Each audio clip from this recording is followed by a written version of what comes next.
ito ay rated SPG. Striktong patnubay at gabay ng magulang ang kailangan. Maaaring may masiselang tema, lengguwahe, karahasan, sexual, horror o droga na hindi angkop sa mga bata. Pinapakilala na ang mga ebidensya, lumiliit na ang mundo ni Divina, prinsesa ng City Jail. Nagtalo na naman sina Dado at Princess dahil alam na naman ni Princess na may alam ang tatay niya sa pagiging mausisa rin ni Divina tungkol sa kanya. Dahil na rin nung minsang nagpunta si Divina sa bahay nila at nakita ang storybook ni Princess.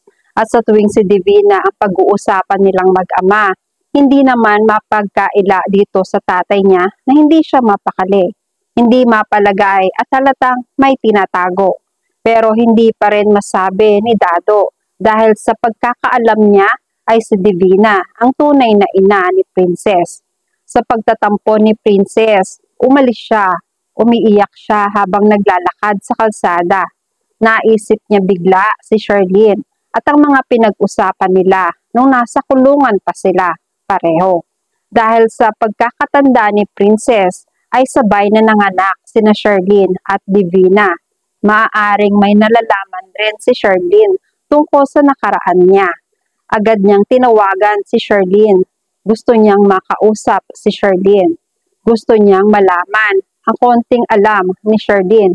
Baka kako may kinalaman itong si Divina sa tunay niyang pagkatao. Pero bago yon, sa kabilang banda, gustong makipag-usap ni Raymond kay Sherlyn para iligtas ang kanilang pagsasama. Tinext ni Raymond si Sherlyn para makipagkita. Gustong ayusin ni Raymond ang relasyon nilang mag-asawa bago pa humantong sa annulment. Nung natanggap ni Sherlyn ang mensahe ni Raymond, nagdalawang isip siya na makipagkita kay Raymond dahil sa laki ng kasalanan ng asawa sa kanya. Sobra siyang nasaktan. Magulo ang isip ni Sherlyn pero handa pa rin naman niyang patawarin ang asawa para lang hindi masira ang kanilang pamilya. Maya-maya nga itinawagan naman siya ni Princess. Nagulat si Sherlyn. Gustong makipagkita ni Princess kay Sherlyn para magpag-usapan ang problemang gumugulo sa isip ni Princess.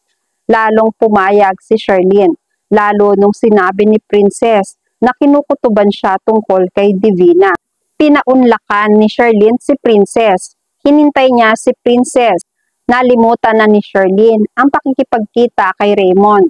Habang busy si Sherlyn, si Raymond naman ay ipinaalam kay Sonia na makikipagkita siya kay Sherlyn para magkaliwanagan silang mag-asawa. Ayaw ni Raymond na magkahiwalay sila na lang basta-basta. Baka may pag-asa pa, pero nung marinig ni Sonia ang dahilan ng pakikipagkita ni Raymond kay Sherlyn ay para siyang naiirita na naman. Ayaw ni Sonia na makipag-ayos si Raymond kay Sherlyn. Pinipigilan ni Sonia si Raymond pero mapilit si Raymond. Gusto niya talagang magkaayos sila ni Sherlyn. Kahit ayaw pumayag ni Sonia ay nanindigan si Raymond na gusto niyang makagkaayos sila ni Sherlyn. Hindi siya mapipigilan ni Sonia o kahit na sino. Problema nila itong mag-asawa. Hayaan naman silang magkaayos.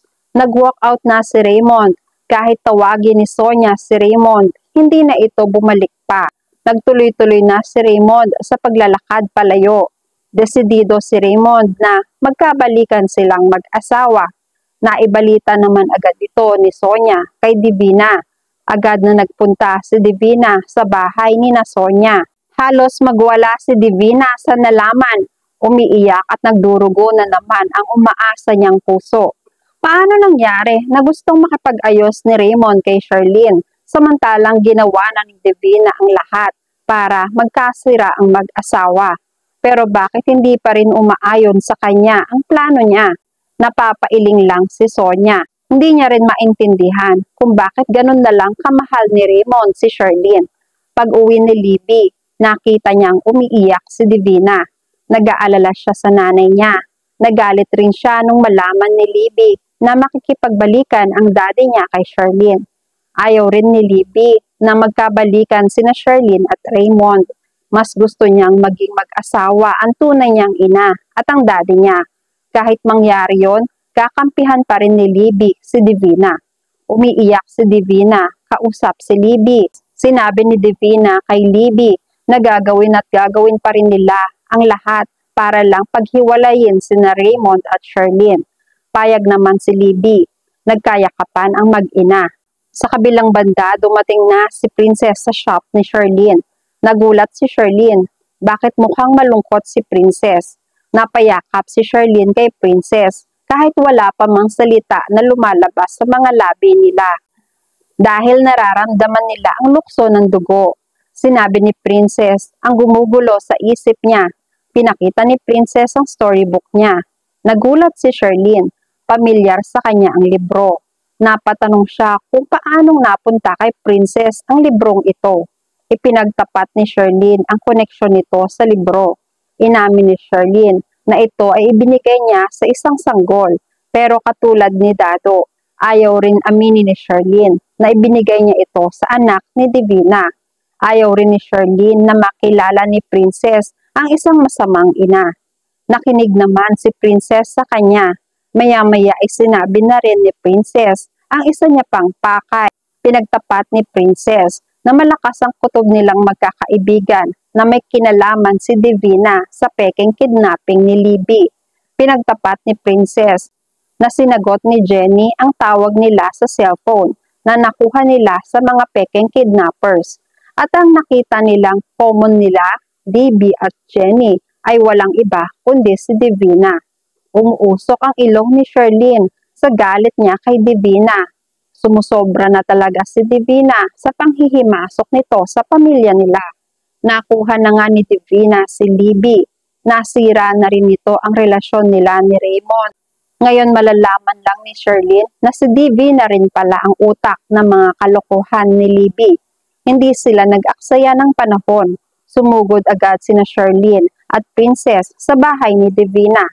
Samantala, bumisita naman si Attorney Adrian sa shop ni Sherlyn. Napansin ni Mimi ang kakaibang kinikilos ni Adrian sa pakikitungo nito sa ate niya. Hindi natiis ni Mimi na tanungin si Adrian. Nagtataka si Mimi, bakit may dalang regalo si Adrian? Ganyan ba talaga si Attorney Adrian sa mga kliyente nito? Dumadalaw at nagbibigay ng pagkain. Ang sabi naman ni Adrian, masigit pa sa isang kliyente si Sherlyn. Kababata niya si Sherlyn, natural lang na kamustahin niya ang kaibigan. Hindi pa rin naniniwala si Mimi na kaibigan lang ang tingin ni Adrian at kung wala bang mas malalim na intensyon si Adrian. Sa kabilang banda, nag-aalala naman si Dado sa pag-alis ni Princess. Tinawag niya agad si Baby para tulungan siyang hanapin si Princess. Nagpunta sila sa bahay ni Xavier at Justin. Hinahanap ni Dado si Princess. Pero hinahanap rin pala ni Justin si Princess. Pare-pareho silang naghahanap kay Princess. Naisipan nilang magpunta kina Sherlyn hanggang sa nalaman na nga ni Dado na nagpunta si Princess sa bahay ni Divina na pinaka-iniiwasan niya. Ang hindi nila alam, nag-aaway na sina Sherlyn at Jenny. Inabutan ni Divina at Libby si Sherlyn na inaaway si Jenny. Matapang sina Princess at Sherlyn. Alam na nila nakasabwat si Divina sa pekeng kidnapping ni Libby. At yan ang mga pakakaabangan natin sa Prinsesa ng City Jail. Please like this video and please subscribe to my channel. At magkita-kita po muli tayo sa mga susunod pang episodes.